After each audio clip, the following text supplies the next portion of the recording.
Si tu veux stocker de la valeur, tu peux le faire en Bitcoin aussi et te dire, bon, qu'est-ce que j'achète, de l'or ou du Bitcoin? C'est vrai que pour le moment, on s'imagine plutôt que le Bitcoin va monter et pas s'effondrer.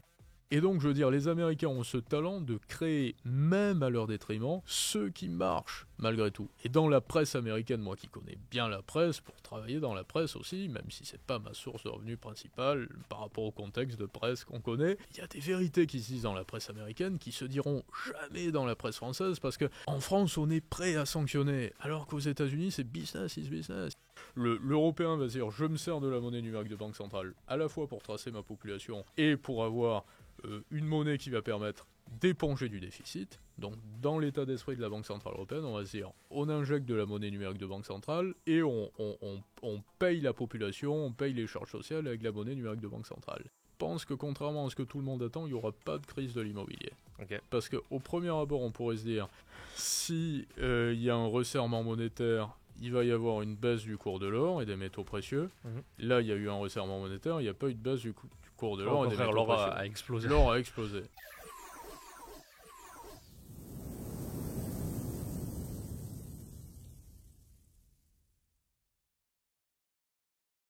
Bonjour à toute la communauté, bienvenue pour une nouvelle vidéo. Aujourd'hui, toujours notre cher et heureux ami Tom Benoît. Comment ça va? Je vais rougir, bonjour Mathieu. Tu disais en plus beau gosse. Non, on m'a demandé mon meilleur profil. Je n'ai pas. J'ai laissé comme quoi je suis modeste. Écoute, ce que je te propose, c'est d'évoquer la politique monétaire de la Banque Centrale Européenne. Ouais. En plus, il y a eu la réunion là, récemment, comme quoi les taux finalement resteraient encore stables, entre guillemets, avant une potentielle baisse en juin. Et potentiellement minime, hein, on s'y attendait. Voilà.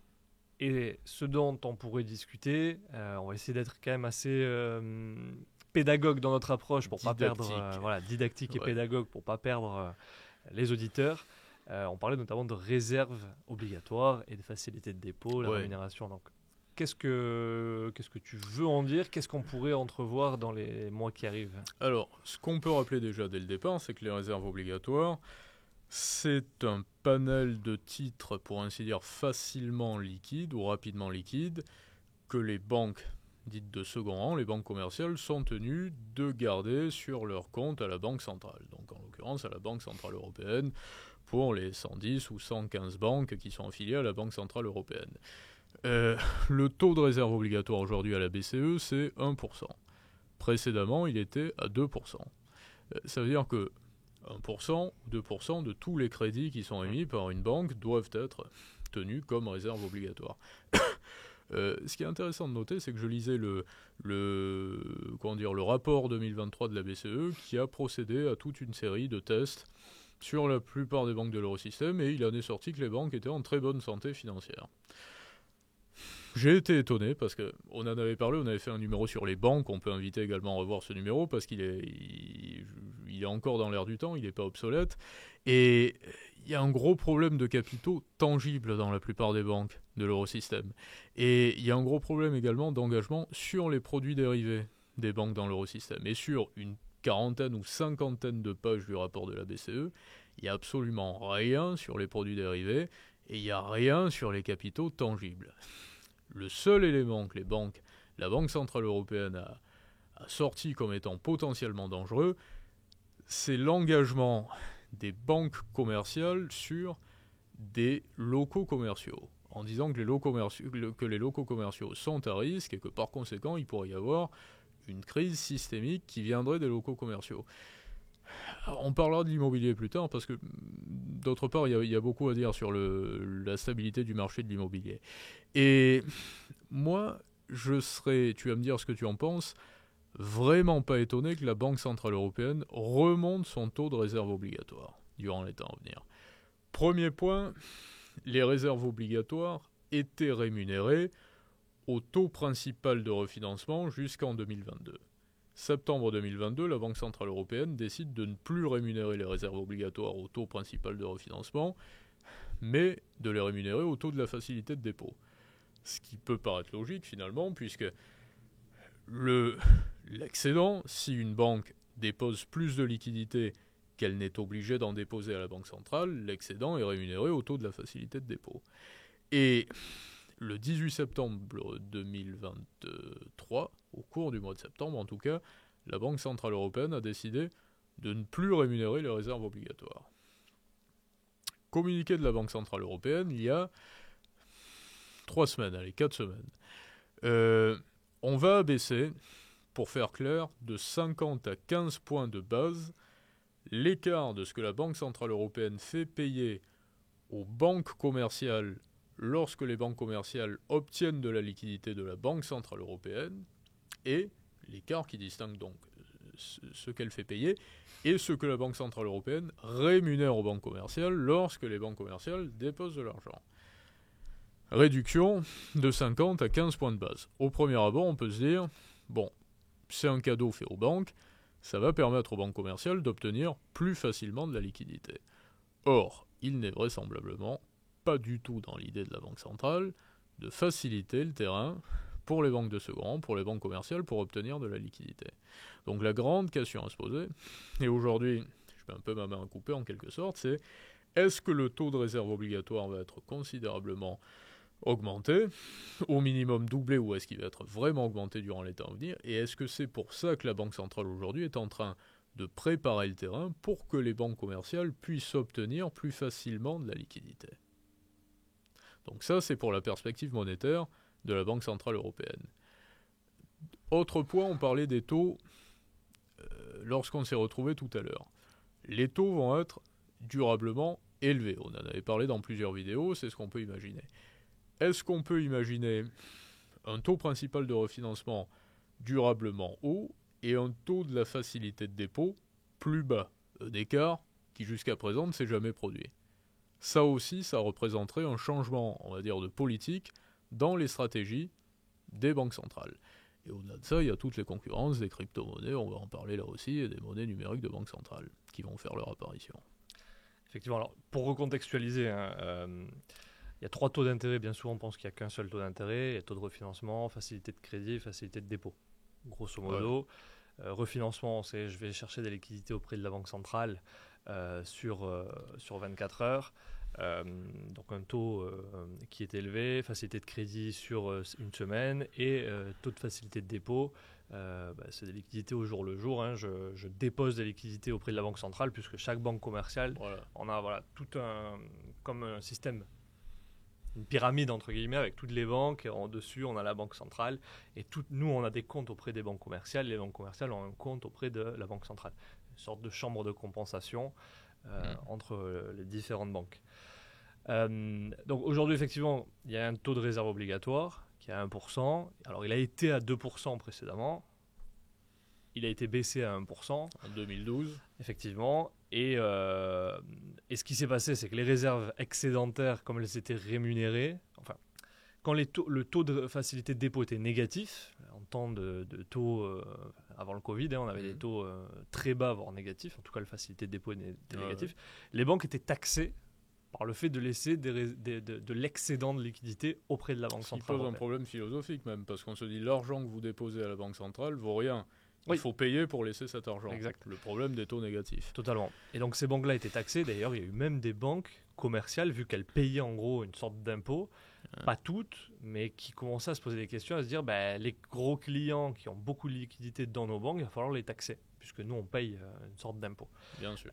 Et donc, beaucoup de banques se sont révoltées, et finalement, il y a eu un système de tiers, si tu veux, une sorte de politique monétaire qui disait, on va pas taxer une partie de ces réserves, mais seulement une partie, parce que les banques criaient, quoi.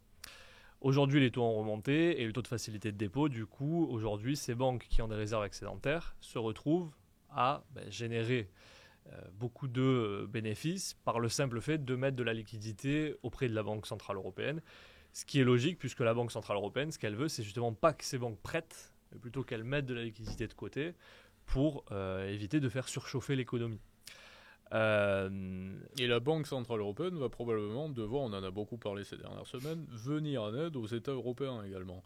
Et à la France, à tous les États déficitaires. Donc si la Banque centrale européenne sait qu'elle va devoir acheter, peut-être même sur le marché primaire d'ailleurs, parce que... Alors là, ça serait problématique par rapport aux traités. Oui, mais ils les ont violés déjà, les traités. Oui, ils les ont déjà traités. Mais là, ça serait un viol pur et simple Alors là, c'est un viol. Ça serait une orgie, mais ça serait, voilà, on va dire.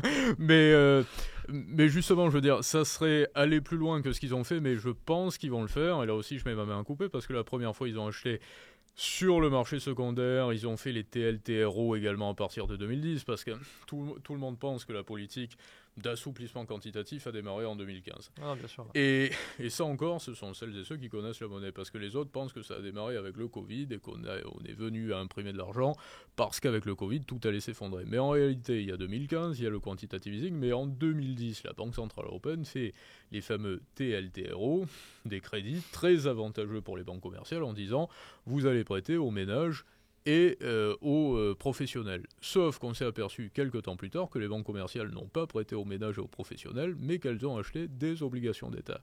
Alors c'était pas des fortunes, hein, c'était pas, il y avait je sais pas, 500 milliards à peu près, c'était sur les premiers volets. Et aujourd'hui, je pense que vu la méconnaissance monétaire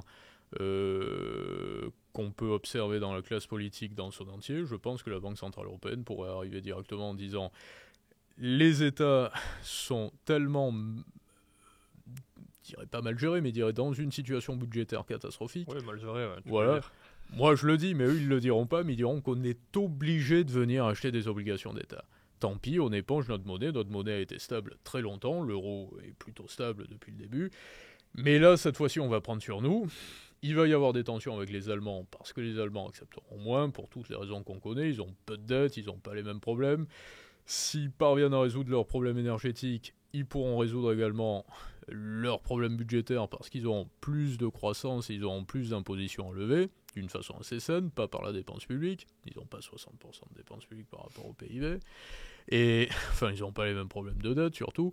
Et donc, je pense que la BCE va venir en aide directement. Donc, si elle vient directement en aide aux États, ou si elle poursuit, quoi qu'il en soit, parce que dans le dernier communiqué, quand même, il y a 3 semaines, elle dit qu'elle va normaliser sa politique monétaire non conventionnelle. Donc, normaliser sa politique non conventionnelle, tout le monde le sait, et toi et moi le savons, la politique monétaire non conventionnelle, c'est simplement la planche à billets pour l'État, acheter des obligations d'État. On n'a jamais parlé de politique monétaire non conventionnelle avant le quantitative easing et avant les TLTRO. Donc quand la BCE dit ça, je ne pense pas qu'elle puisse en même temps envoyer un signal aux banques commerciales en disant « ça y est, on va vous permettre de lâcher plus de crédit ». Parce que si elle permet d'inonder le marché de liquidité via les banques commerciales, et également qu'elle est obligée de venir en aide aux États, et qu'en même temps la situation économique de l'UE est quand même catastrophique aujourd'hui et ne tend pas à aller vers le mieux, là c'est l'euro qui s'effondre totalement. Effectivement, par rapport aux réserves dont tu parlais précédemment, les réserves obligatoires, si elles les montent à 2%, parce qu'aujourd'hui, en fait, ce qui se passe, c'est l'effet contraire de ce qui se passait il y a quelques années, c'est-à-dire que les banques étaient taxées, aujourd'hui elles sont en quelque sorte subventionnées, puisque les réserves excédentaires sont rémunérées au taux de facilité de dépôt, et auparavant, quand le taux était négatif, elles payaient des impôts. Aujourd'hui, comme il est positif et qu'il y a beaucoup de réserves excédentaires, et puis elles sont incitées à laisser ces réserves parce que le taux est élevé.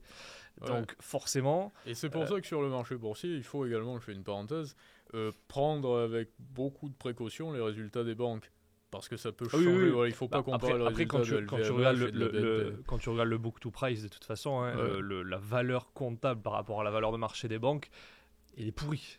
Tu vois, elles sont valorisées à 0,3 par rapport à leur valeur comptable. Donc, c'est-à-dire que... Tu regardes Hermès à côté, par exemple. Ça n'a strictement rien à voir. C'est comme si tu achetais une maison qui avait coûté 100 000 à construire, tu l'achetais 30 000 euros sur le marché. Absolument. Donc, tu vois, c'est complètement... c'est débile, c'est n'importe quoi ce qui se passe. Mais ça montre à quel point les banques sont déjà, pas sous-valorisées, mais qu'elles sont mal...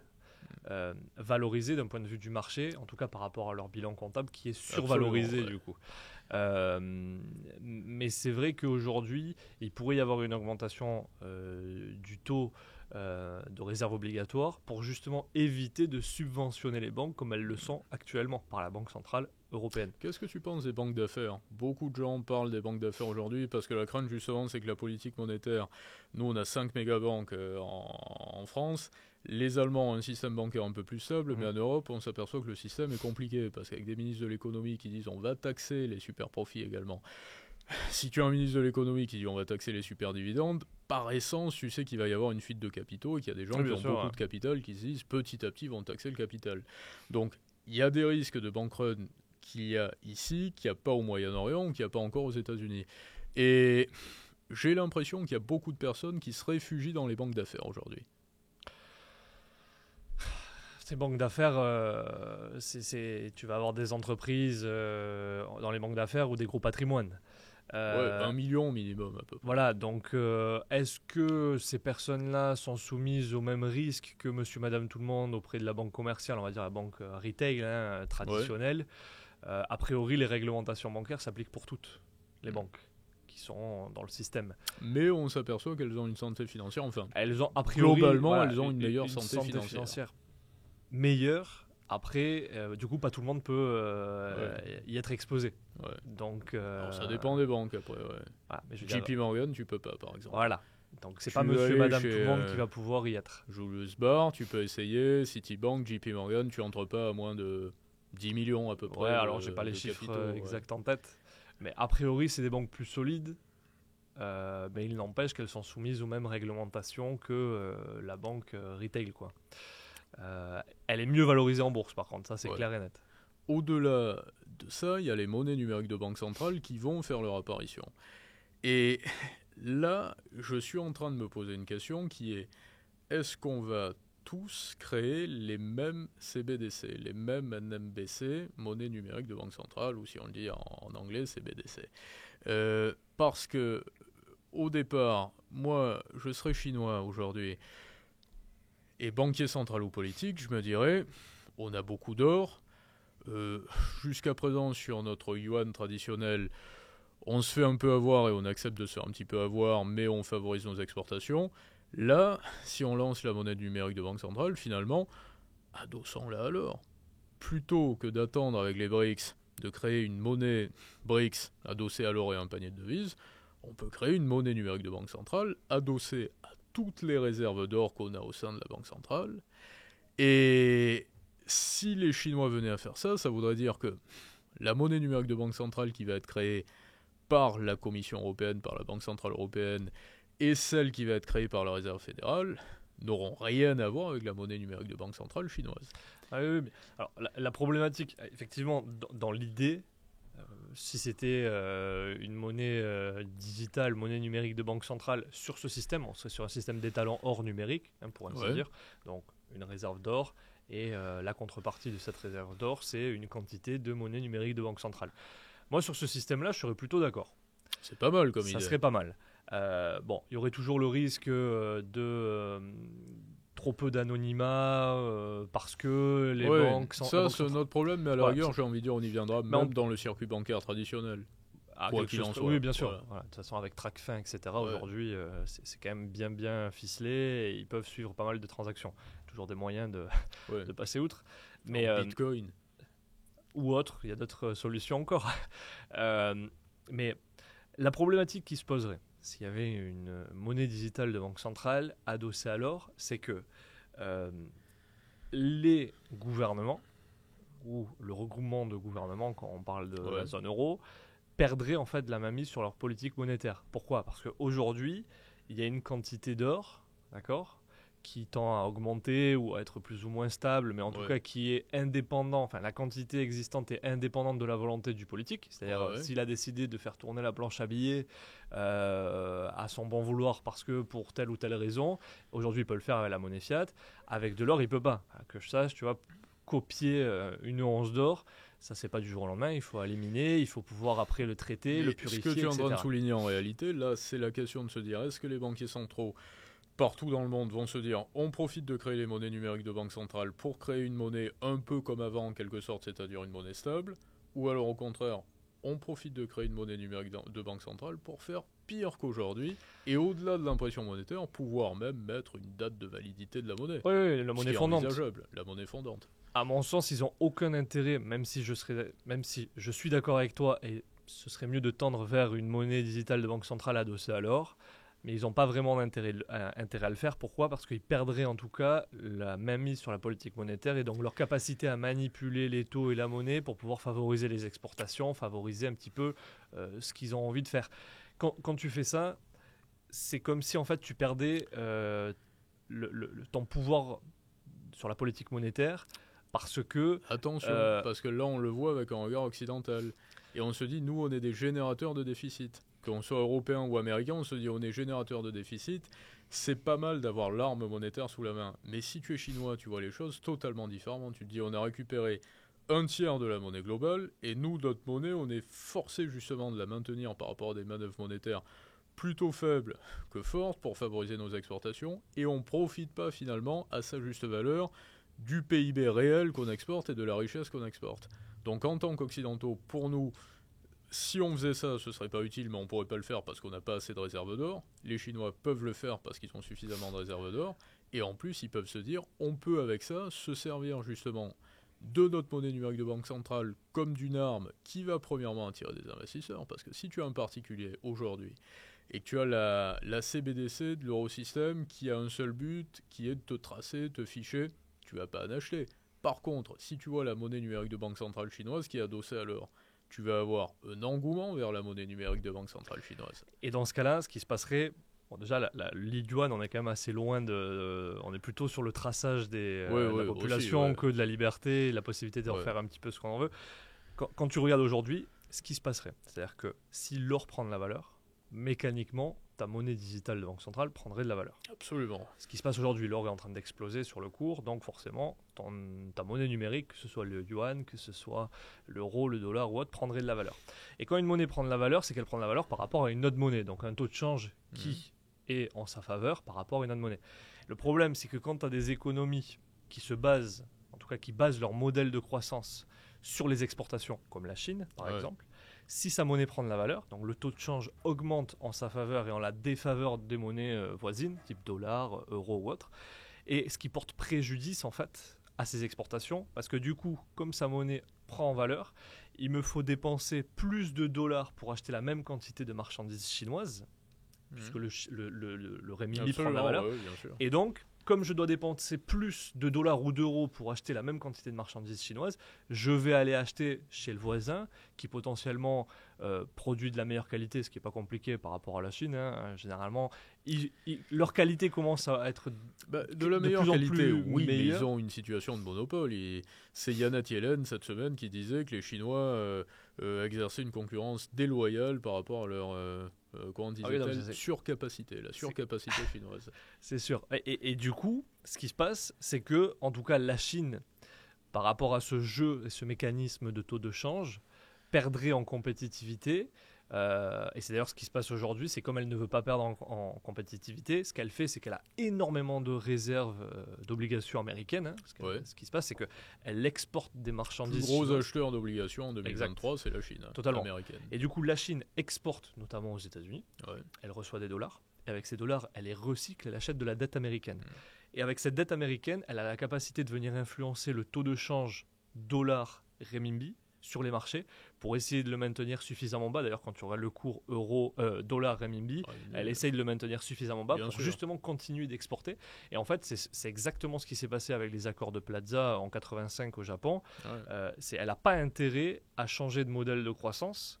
Ce que le Japon voulait faire en 85, c'est-à-dire revaloriser le yen japonais par rapport au dollar, parce que le Japon aussi basait son modèle de croissance sur les exportations. Le Japon a voulu changer de modèle de croissance sur la consommation interne. Et on a vu ce qui s'est passé dans les années 90. Les accords de Plaza, c'était de pouvoir agir sur le marché des changes. Les accords de Plaza, c'était revaloriser le yen par rapport au dollar pour changer de modèle de croissance et passer d'un modèle de consommation extérieure, donc exportation des biens et marchandises japonaises, vers un modèle de croissance de consommation interne. Absolument. Et ce qui s'est passé, c'est que quand tu fais ça, du coup, tu revalorises ta monnaie. Donc, tu portes préjudice à tes exportations, mais tu améliores tes importations et tu favorises ta consommation interne. Et dans ce cas de figure, ce qui se passe, c'est que si tu n'as pas un modèle de croissance suffisamment solide, il se passe ce qui s'est passé, c'est que tu as eu la crise du logement japonais en 90, explosion de cette bulle fin 90, aujourd'hui le Japon qui galère à relancer sa croissance et qui est resté avec des taux hyper bas très très très très longtemps. Et le problème qui pourrait se passer en Chine, c'est justement le même, c'est que la Chine a une volonté de changer ou pas, de modèle de croissance.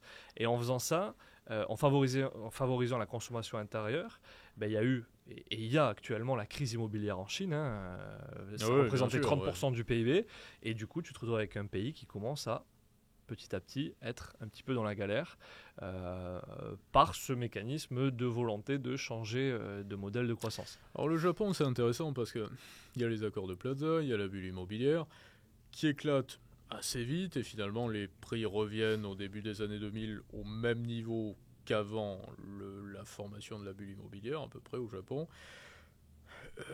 Il ne peut pas y avoir le même effondrement du prix de l'immobilier au Japon qu'en Chine ou à Dubaï. Je le dis à chaque fois et on a tendance à sourire en se disant oui c'est facile comme idée parce qu'il n'y a pas de capacité expansionniste illimitée au Japon comme il peut y en avoir en Chine ou à Dubaï. Dubaï, tu construis un immeuble, on est à 900 euros du mètre carré, 4 ans après on est à 5000 euros du mètre carré, bien souvent après ça redescend et ça se situe à 3008, 4000 euros du mètre carré. Au Japon, naturellement, il y a beaucoup moins de construction aujourd'hui par rapport à la superficie qu'il y en a eu en Chine ces dernières années, qu'il y en a eu à Dubaï. La politique monétaire du Japon, elle n'est pas expansionniste non plus maintenant, puisqu'ils sont passés ils vont osciller entre plus 0 et 0,1, donc ils ont quitté le taux négatif, mais pour revenir réellement presque à du neutre. Et ils ont une bonne santé économique, malgré tout. Ils ont peu de problèmes de société, ils détiennent l'essentiel de leurs dettes, ça tout le monde le sait, donc ils n'auront pas les mêmes problèmes que les autres pays. Et la Chine n'aura pas le même problème également que les pays de l'eurozone, puisque eux, ils ont de la dette qui a servi essentiellement, malgré tout, soit pour fabriquer des bulles à l'intérieur de leur zone, soit pour générer des appareils de production à l'intérieur de leur zone. Mais le vrai problème, moi, si je me mets dans le paradigme d'un banquier central qui fait partie des BRICS, c'est que je me dis, jusqu'à présent, on a tous des banques centrales, tous les pays. Les seuls États qui n'ont pas de banque centrale, c'est Andorre, par exemple, ou Monaco, qui sont affiliés à la Banque Centrale Européenne, mais je veux dire, tous les États ont une banque centrale. Cette banque centrale est régie par la Banque des règlements internationaux, qui se situe à Bâle. La Banque des règlements internationaux, une semaine avant qu'elle ne vire la Russie, tout le monde disait il est impossible que la BRI vire la Russie. C'est pas possible. Parce que si la BRI, il y a des papiers dans le temps de cette époque-là, au début 2022, qui disent si la BRI a l'audace, pousse pas le vice, mais presque, la stratégie à virer la Russie et à la priver de participer aux réunions de tous les banquiers centraux, ils mettent fin au système monétaire mondial. Et ils l'ont fait pourtant. La Banque des règlements internationaux a viré la Russie. C'est-à-dire qu'aujourd'hui, je me demande même comment ils vont faire pour prendre des accords par rapport au réajustement des balances entre banques centrales après pour s'acquitter les règlements en ayant viré quelqu'un de la banque centrale des banques centrales. Donc tu te mets dans la position des Chinois qui voient quand même tous les appels du pied des Américains, que ce soit Biden ou Trump. On sait que si Trump repasse également, il va y avoir une guerre sans merci avec la Chine. Si Biden reste, il va y avoir une guerre sans merci. Le banquier central chinois se dit il faut à tout prix qu'on arrive, et je pense qu'il va le faire avec les CBDC, qu'on arrive à stabiliser notre système d'échange et qu'on arrive surtout à mesurer nos exportations avec une réelle unité de valeur stable. Parce que le gros problème aujourd'hui, c'est que les deux rôles qui qualifiaient la monnaie moderne, qui étaient la réserve de valeur et le fait de permettre au paiement d'être acquitté, n'existe plus. Il n'y a pas de réserve de valeur dans les monnaies. Si tu prends l'euro en 2002 et aujourd'hui, il a perdu la moitié de sa valeur, et le dollar également. Donc les pays qui sont exportateurs vont quand même se poser cette question-là. Et ils achètent, je dis ça parce que les Chinois n'ont jamais acheté autant d'or que sur le dernier trimestre 2023. Ils ont encore acheté des centaines de kilos d'or. Après ça, c'est les réserves officielles, il y en a en réalité. Voilà, qui ont été extraits à Hong Kong notamment. Donc si d'un seul coup ils se mettaient à réunir toutes leurs réserves d'or, ils pourraient réellement créer une unité de mesure et sans défavoriser leurs exportations en gardant le yuan qui resterait quand même la grande monnaie de réserve. Donc le seul intérêt de la monnaie numérique de banque centrale aujourd'hui, c'est celui-ci. Moi je veux dire, l'Européen va dire je me sers de la monnaie numérique de banque centrale à la fois pour tracer ma population et pour avoir une monnaie qui va permettre d'éponger du déficit. Donc dans l'état d'esprit de la Banque Centrale Européenne, on va se dire on injecte de la monnaie numérique de banque centrale et on paye la population, on paye les charges sociales avec la monnaie numérique de banque centrale. Une sorte de revenu universel. Revenu universel, et on ne fait pas de mal à l'euro puisque c'est une seconde structure monétaire. C'est pas un euro, c'est un euro numérique. C'est une autre structure. Et le Chinois n'a pas ce problème-là. Lui, il va se dire, je profite de ma monnaie numérique de banque centrale pour l'affilier à tout l'or que j'ai en réserve et pour me créer une unité de réserve de valeur. Et ce qui est corollaire à ton raisonnement précédent, c'est que le Chinois se dit en même temps, mais pour le moment, ce qui fait foi, c'est la monnaie fiat traditionnelle, c'est mon yuan, et je me sers du yuan pour les exportations principalement, mais la monnaie numérique de banque centrale, le CBDC chinois, donc le yuan numérique, sert comme réserve de valeur par rapport aux transactions qu'on peut faire s'acquitter avec l'Arabie Saoudite, par exemple, avec l'Inde ou avec d'autres pays des BRICS. Écoute, on verra bien ce qu'il en sera. Et par rapport à l'immobilier Alors l'immobilier, tu évoquais tout à l'heure. Je pense que contrairement à ce que tout le monde attend, il n'y aura pas de crise de l'immobilier. Okay. Parce qu'au premier abord, on pourrait se dire, si il y a un resserrement monétaire, il va y avoir une baisse du cours de l'or et des métaux précieux. Là, il y a eu un resserrement monétaire, il n'y a pas eu de baisse du cours de l'or et des métaux précieux. L'or a explosé. L'or a explosé. Et je vais dire, on comprend pourquoi, c'est tout à fait logique. Parce que le problème ne vient pas du fait qu'on soit encore dans un état d'esprit relativement passéiste à se dire, bon, là on passe d'une politique un peu restrictive, on attend 4 ans et ça va aller mieux dans 4 ans, on reviendra à une politique expansionniste, tour à tour restrictive expansionniste. C'est qu'aujourd'hui, il y a réellement un chaos dans le système obligataire. On ne sait plus comment faire pour éponger le déficit des pays occidentaux. Les monnaies fiat ont été militarisées, sont devenues des armes politiques, c'est-à-dire que le politique, avec le gel des avoirs russes notamment, avec tout ce qu'on connaît, s'est servi des monnaies pour faire de la politique. Et il y a un vent de panique sur la monnaie. Ça veut dire que tout le monde s'est rué vers l'or par rapport à ça. Il y a une véritable ruée vers l'or et les métaux précieux par rapport à ça. Et dans ce sentiment-là, dans ces moments-là, on s'est toujours aperçu que l'immobilier se portait bien. Ça veut dire qu'il y a un immobilier, pour être très précis, parce qu'il va y avoir une chute de l'immobilier par contre, il y a une catégorie d'immobilier qui va s'effondrer. Je discutais avec un ministre il n'y a pas longtemps qui me dit, je ne sais pas si j'en avais parlé ici une première fois, qui me dit, je ne crois pas parce que c'est intéressant, qui me dit, il faut qu'il y ait une crise de l'immobilier. Ancien ministre du Logement, il faut qu'il y ait une crise de l'immobilier, que l'immobilier diminue au moins de 30%. Je lui dis, mais ça va appauvrir toute une partie de la population. Il m'a dit, c'est pas grave, il faut pas le voir comme ça. Il faut pas le voir comme ça. Il me dit, il y a une crise du logement aujourd'hui, les gens ne peuvent pas se loger s'il y a une crise de l'immobilier. Et c'est très drôle parce qu'il y avait un photographe à côté de moi et je sors ensuite et le photographe me dit, mais même un communiste de base, s'il s'endette avec son petit salaire pour acheter un appart et que l'appart perd 30% de sa valeur en 15 ans, il est désespéré. Ouais, bien sûr. Donc aujourd'hui, on voit bien qu'il va y avoir une catégorie d'immobilier sur lequel l'État a la main, c'est-à-dire avec des subventions sociales et qui tient par rapport au marché locatif qui est sous perfusion de l'État, qui lui va littéralement s'effondrer. Et par contre, sur toutes les plus belles places du monde, c'est-à-dire à Malibu, à Los Angeles, à Saint-Tropez, pas Monaco, parce que Monaco c'est une bulle, ça coûte très cher à Monaco. Ça monte à 100 000 euros du mètre carré, même 110 000 parfois, il y a vraiment une bulle immobilière. Mais sur toutes les places du monde qui ne sont pas littéralement surestimées, type toute la Côte Riviera, tout le Cap Ferré, une partie de la Normandie en France, toute l'Andalousie en Espagne, même s'ils ont énormément construit en Espagne, mais tu prends toute la partie Soto Grande, Marbella, tout ça, une partie de l'Italie également, ça va obligatoirement être considéré comme une valeur refuge de premier plan pour les personnes qui ont beaucoup de liquidités. C'est-à-dire que celui aujourd'hui qui a beaucoup de cash et qui va voir que l'euro va commencer à décliner, parce que l'euro va décliner d'ici la fin de l'année, par rapport à la politique de la BCE, comme on le soulignait, là il y a une bombe à retardement, il y a un couvercle qui va arriver au moment de la surchauffe et l'euro va commencer à baisser sur le marché d'échange. Et là, tous les détenteurs de liquidités vont se dire, qu'est-ce que je fais ? J'achète du bitcoin, de l'or, ou j'achète de l'immobilier un petit peu quand même. Et il va y avoir un engouement sur l'immobilier qui fait qu'il n'y aura pas de baisse de cours de cet immobilier en tout cas. Donc ça, c'est le premier point à noter sur l'immobilier. Et après, il y a les cryptos, mais c'est un autre sujet, les cryptos. Là, il y a le bitcoin qui a explosé. Ouais. Est-ce que c'est une bonne nouvelle ? Premièrement, le 1er janvier 2024, j'ai fait un tweet en disant... Le Bitcoin était à 38 000 euros. Je ne suis pas expert en Bitcoin. Je ne suis pas anti-Bitcoin. Je ne suis pas pro-Bitcoin. Voilà. Mais j'ai dit, le Bitcoin va faire une avancée fulgurante. Je vous conseille d'en acheter. Alors attention, il faut dire, c'est pas un conseil en investissement par contre. Hein. Voilà, c'est pas un conseil en investissement. Non, bien sûr.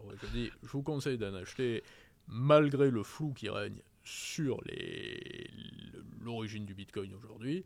Et entre le 1er janvier et aujourd'hui, il a pris 75% de sa valeur. Il avoisine les 70 000 euros. Et ensuite, j'ai donné pas mal d'interviews et j'ai dit... je m'étonne que juste après la crise des subprimes, le Bitcoin soit apparu comme un ovni, comme le cheveu sur la soupe, sans que personne ne l'ait créé officiellement, avec un livre blanc qui a été signé on ne sait pas par qui, peut-être par une organisation, peut-être par plusieurs personnes, peut-être par une personne. Et il y a beaucoup de gens qui m'écrivent depuis et qui me disent ça n'a pas d'importance. J'ai reçu un message de quelqu'un, je le dis souvent parce que c'est assez drôle et le message est évocateur. Il me dit je vous suis depuis un moment, mais vous êtes considérablement décrédibilisé à mes yeux, quelque chose comme ça, je le regrette. Et j'avais une grande confiance en vous, que j'ai perdu, parce que vous avez parlé de Bitcoin et ainsi. Bitcoin n'est pas une création, il repose sur le white paper, le livre blanc. On ne sait pas qui l'a écrit, mais on s'en fiche, me dit-il. Et c'est là que je dis, on ne peut pas dire on s'en fiche. Parce que si vous partez sur une base qui est un livre blanc, donc qui représente les préceptes, une sorte de charte du Bitcoin, même s'il est libre, ensuite je ne veux pas dire qu'il y a quelqu'un qui est au-dessus, qui décide, parce que je vois tous les bitcoiners maximalistes qui veulent dire non, il n'a rien compris au Bitcoin. Je sais, mais ça part sur un principe de base qui est quand même rédigé. Il n'y a rien de scandaleux, de défiant à dire, mais on peut quand même se poser la question et se dire, au départ, qui est celui qui était dans l'anonymat et qui est quand même parvenu à sortir de l'ombre. Et moi, tout ce que je vois, en amateur, c'est-à-dire, je ne suis pas un connaisseur de Bitcoin, mais un observateur financier qui observe les cryptos et le Bitcoin de l'extérieur, c'est qu'il y a quand même quelque chose qui a pris une part énorme dans le marché et qui a pris une cote énorme et qui est un véritable actif. Aujourd'hui, comme on dit, si tu veux blanchir de l'argent, tu peux le faire en Bitcoin beaucoup plus qu'avec de l'argent liquide. Si tu veux stocker de la valeur, tu peux le faire en Bitcoin aussi et te dire, bon, qu'est-ce que j'achète, de l'or ou du Bitcoin ? C'est vrai que pour le moment, on s'imagine plutôt que le Bitcoin va monter et pas s'effondrer. Et ça repose quand même sur un utilitarisme du Bitcoin qui est de permettre au paiement d'être acquitté.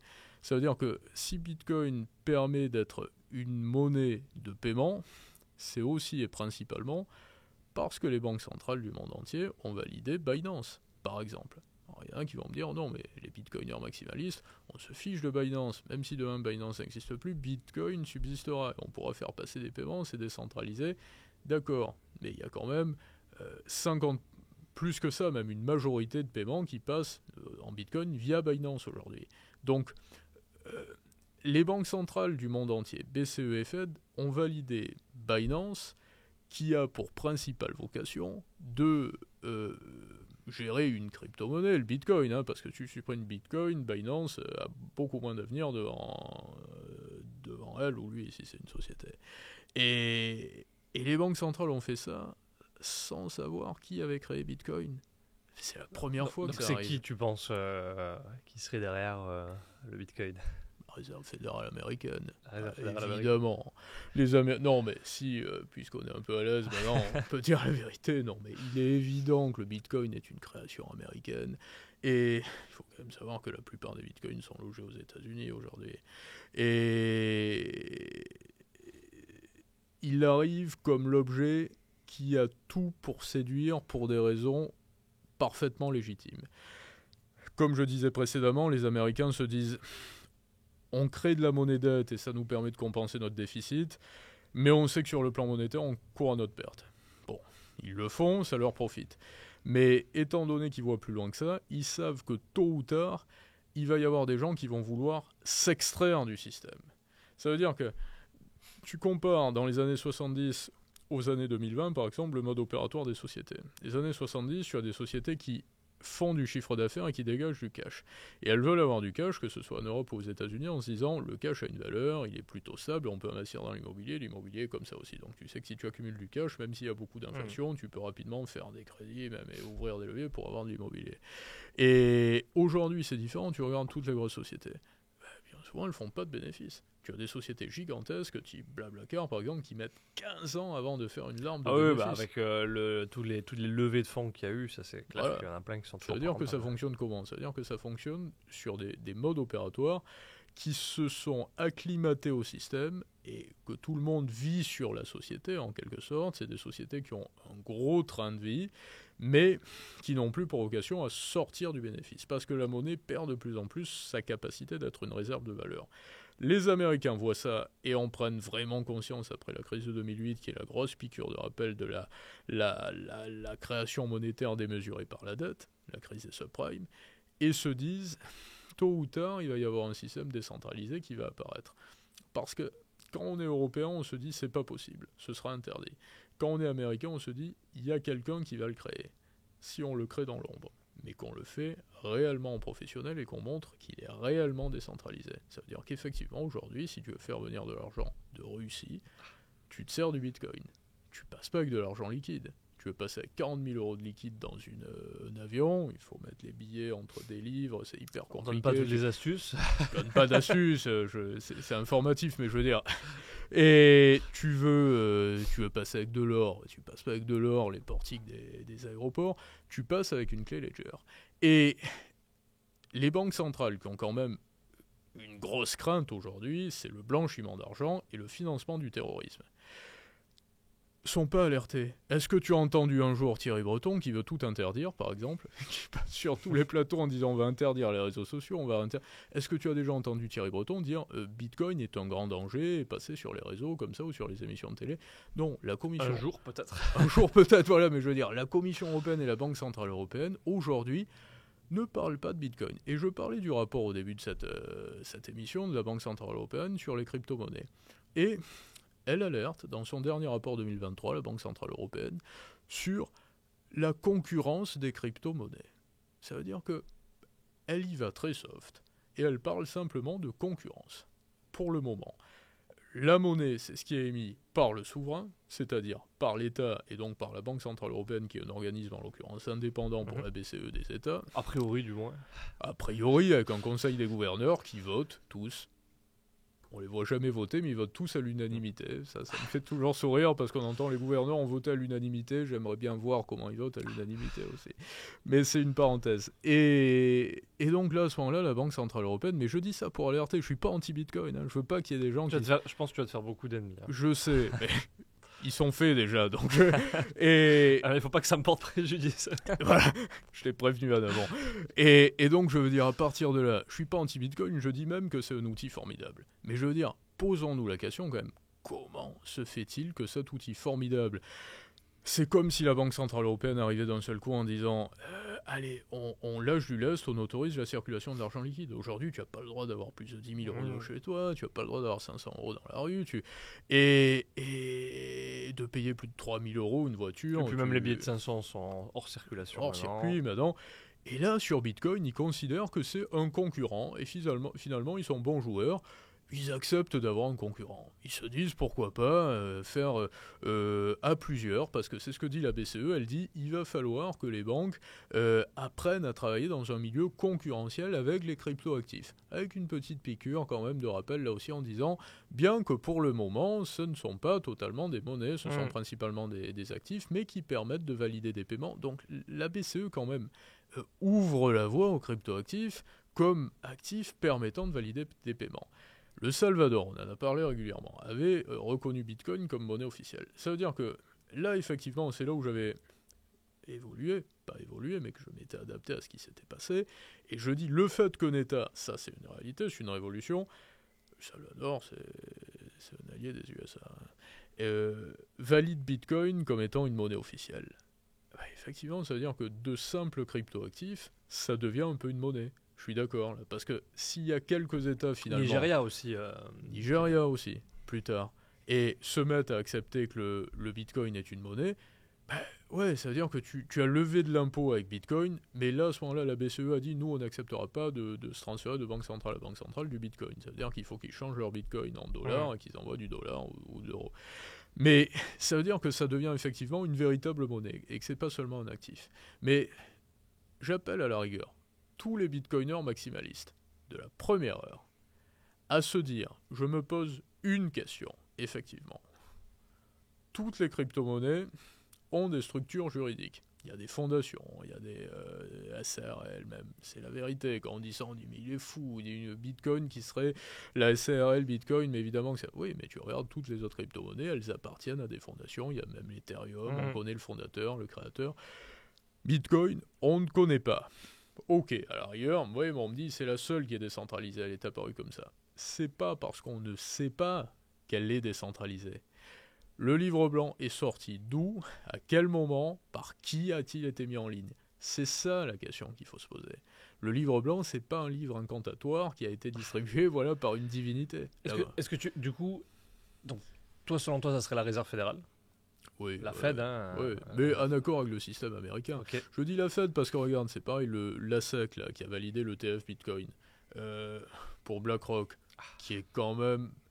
Et je veux dire, au-delà de ça, tu t'imagines les Américains valider tout ça et laisser entrer l'ennemi, le loup dans la bergerie, mais c'est la première fois qu'ils le font. Du coup, la question qui se pose, ça sera l'occasion, mais tu vas vraiment te faire beaucoup d'ennemis.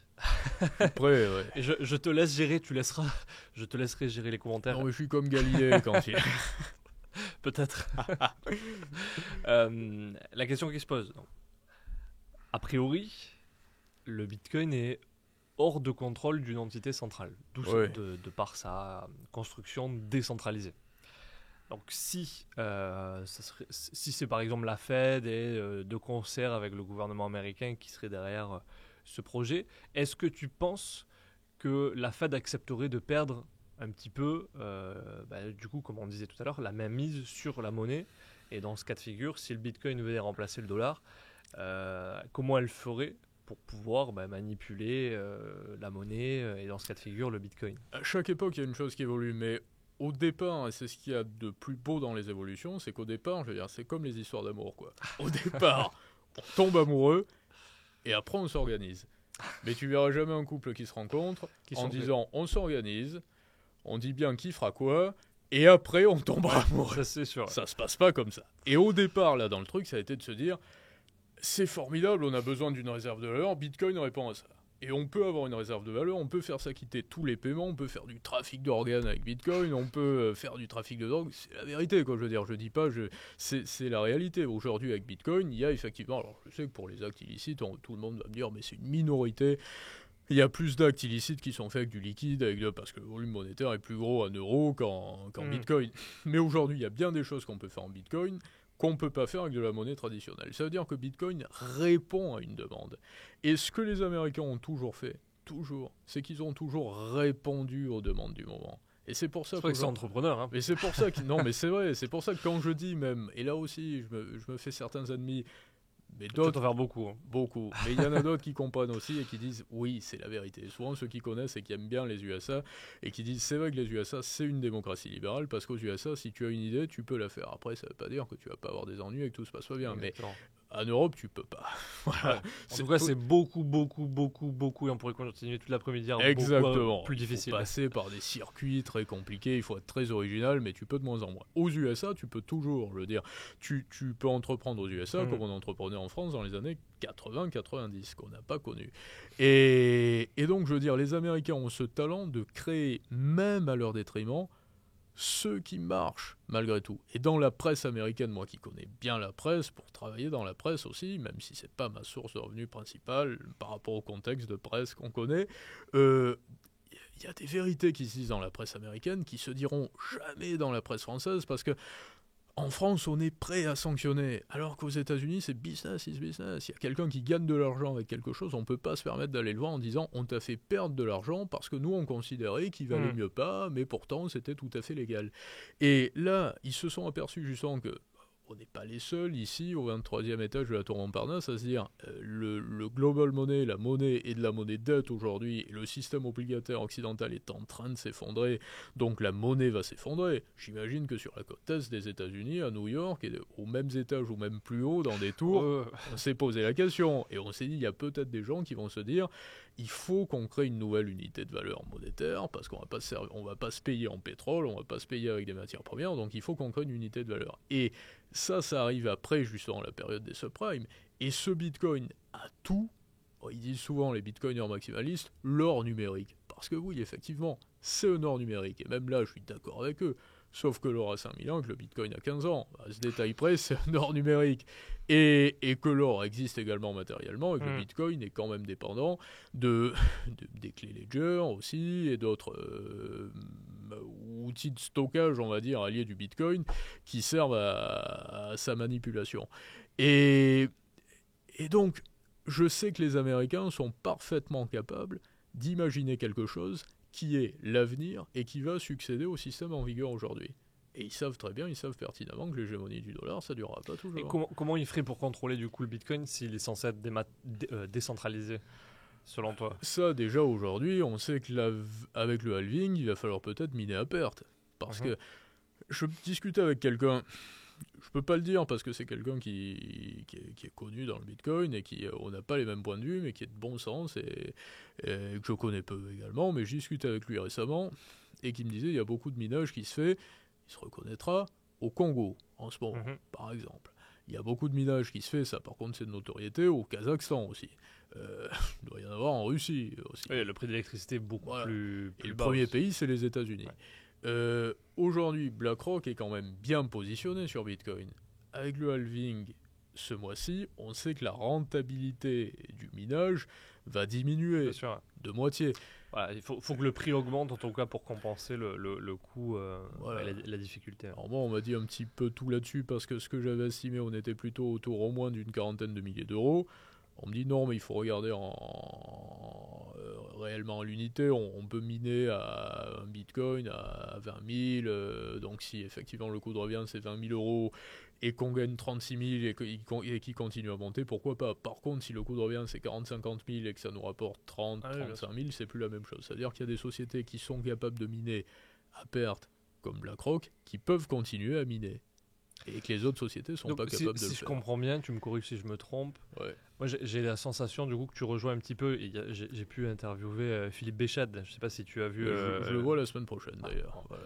Bah, du coup, on discutait et en fait, sa théorie, c'était aussi un petit peu la tienne, dire que en fait, il y a BlackRock qui se retrouve avec beaucoup d'encours. Mystérieusement, si je puis dire, voilà.